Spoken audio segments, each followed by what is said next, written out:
Mars dan Venus itu adalah film yang menceritakan tentang perbedaan dunia antara laki-laki yaitu Mars dan perempuan yaitu Venus. Jadi dimulai itu dengan sepasang kekasih yang ingin menikah, terus mereka membuat vlog gitu, sebagai video priwet. Nah, tapi karena vlog itu kan pasti ditanya-tanyakan. Nah, terkuaklah tuh hal-hal yang disembunyikan pada saat pacaran, pada saat PDKT gitu. Dan di situ timbullah konflik. Peran saya itu sebagai Kelvin Madril. Saya itu adalah seorang mahasiswa arsitektur yang jatuh cinta sama perempuan dari SMA. Jadi aku berkarakter sebagai Mila Olivia. Jadi Mila Olivia ini lulusan komunikasi, punya pacar Kelvin. Dan Kelvin juga punya teman-teman di kontrakannya ya, yaitu ada Steve Patinama, berperan sebagai Steve.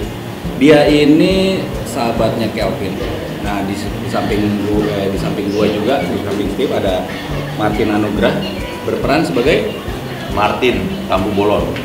Bukan. Jadi Martin Anugrah, gue berperan sebagai Martin. Saya Ipop Tarigan, berperan sebagai Bobby.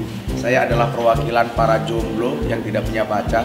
Di antara pertemanan cowok pasti ada yang jomblo. Itu adalah saya. Dan saya yang paling polos di sini. Saya dididik dari keluarga yang baik-baik. Gak ada keluarganya. Kita nemuin dulu di lampu merah.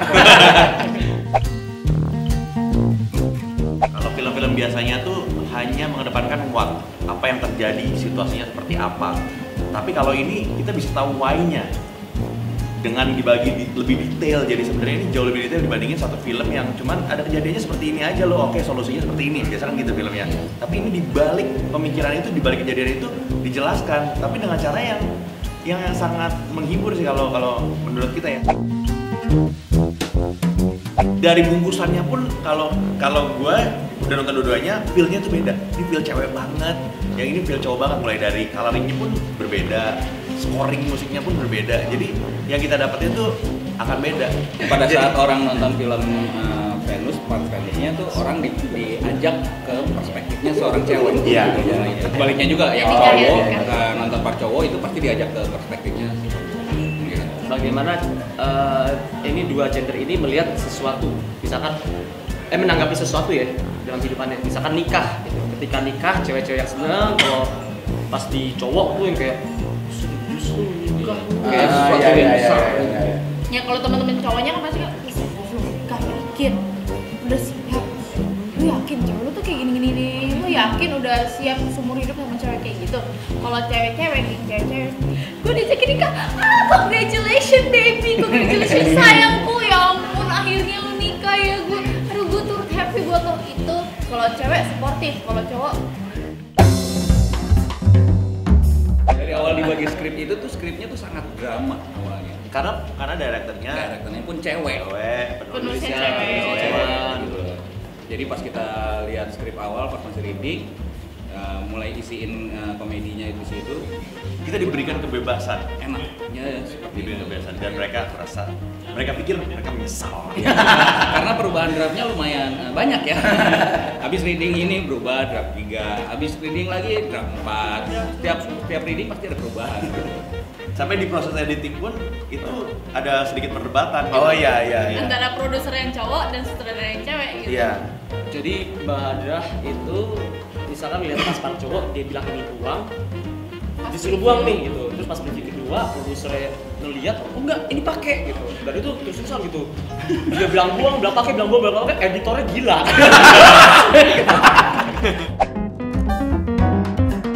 Ya saya sih mau serius ya, cuma belum ada yang mau serius sama saya itu aja. Aduh.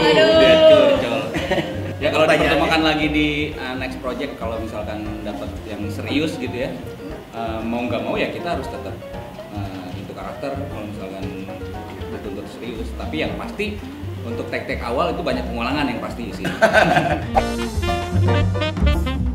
Hampir sama sih sebenarnya, tipikal yang penakutan juga, yang selalu kalah dalam hal apapun. Kalau sama Kenji bisa gue yang benar dia yang salah tapi gue minta maaf, nah itu itu bisa kayak gitu. Ya emang semua laki-laki harus begitu Iya, ya, Pak. harus begitu. Harus kayak Gue gitu. Laki-laki kadang-kadang tuh gue juga kayak gitu. Itu, Siapa Bu. yang salah gue yang minta maaf. Bukan Makanya, laki-laki makanya tuh. sama laki-laki. Ah. Bukan sama cowok hap-hap ya.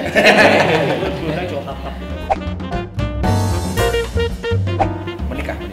Dunia di dunia perfilman. Perfilman, Pak. Saya agak Ya kurang Allah. konsentrasi kalau masalah target di 2017. Kalau ngomongin target langsung pada Target sensi tuh, semua ya. tapi tetap kayak konsisten dari 2010 ya. Dari 2007 tahun. Di 2017 ini targetnya banyak sekali ya. Kalau di film ya target saya main film sebanyak-banyaknya lah, semampu-mampunya dan sedil-dilnya itu aja sih. Bisa main film dan bangga sama filmnya aja kayak sekarang ini. Ya seperti kalau misalkan Om Indro bangga dengan Warkopnya atau mungkin Rangga apa sih Mitra Saputra dan Dian Sastro bangga dengan ABC-nya. Gitu misalkan gua itu bangga dengan Mars Madness. Pengen gitu. Kalau gue sih pengennya untuk dunia perfilman ya pengen nyobain karakter yang berbeda-beda aja. Kalau gua targetnya yang pasti Mars Meet Venus bisa diterima di masyarakat Indonesia dan amin kalau sampai 1 juta atau 2 juta penonton. Ini mau dibikin Targetnya- sequel ya, Pak? Ya, Amin. jadi nextnya bisa ada sequelnya. Kalau gua sebenarnya seperti yang biasa dilakukan di media-media lain seperti misalkan YouTube itu sebuah media kan. Media untuk menyalurkan apa yang ada di hati gua, apa yang di pikiran gua, yaitu untuk bikin sesuatu yang bisa mempengaruhi orang, pengaruh yang baik dan juga bisa jadi inspirasi. Nah, gue pengen banget gitu main film terlepas dari apa genrenya, tapi waktu orang habis kelar nonton dia bisa mendapatkan sesuatu yang bisa seakan-akan bisa dia pakai untuk membuat hidupnya jadi lebih baik lagi gitu. Film ini layak ditonton karena satu, tidak pernah ada film yang berjenis kelamin ganda, wanita dan pria, dan belum pernah ada film satu cerita itu dibagi atas dua perspektif. Jadi pemirsa bisa memilih mau agree dengan A atau agree dengan B. Kalau gua mungkin supaya kita bisa lebih mengerti perempuan sama laki-laki aja bagaimana maksudnya.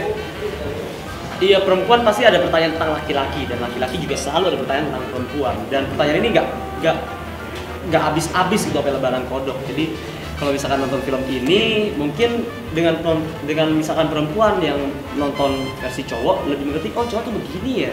Kebalikannya juga gitu, cowok penonton cewek juga tahu kalau oh ini yang cewek lakukan kalau mereka lagi kumpul, lagi waktu kosong gitu.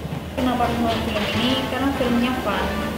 Selain itu juga banyak message yang bisa diambil dari segi misalnya dari segi relationship, kemudian dari segi persahabatan. Nah, kenapa harus nonton film ini? Karena ini berguna banget buat Nusa dan bangsa. Oh bukan.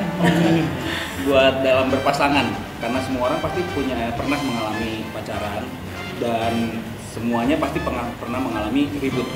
Jadi di film ini dikasih tahu gimana cara melihat sudut pandang cowok dan cewek. Jadi itu bisa pelajari dari situ yang akhirnya bisa meminimalisir keributan-keributan itu.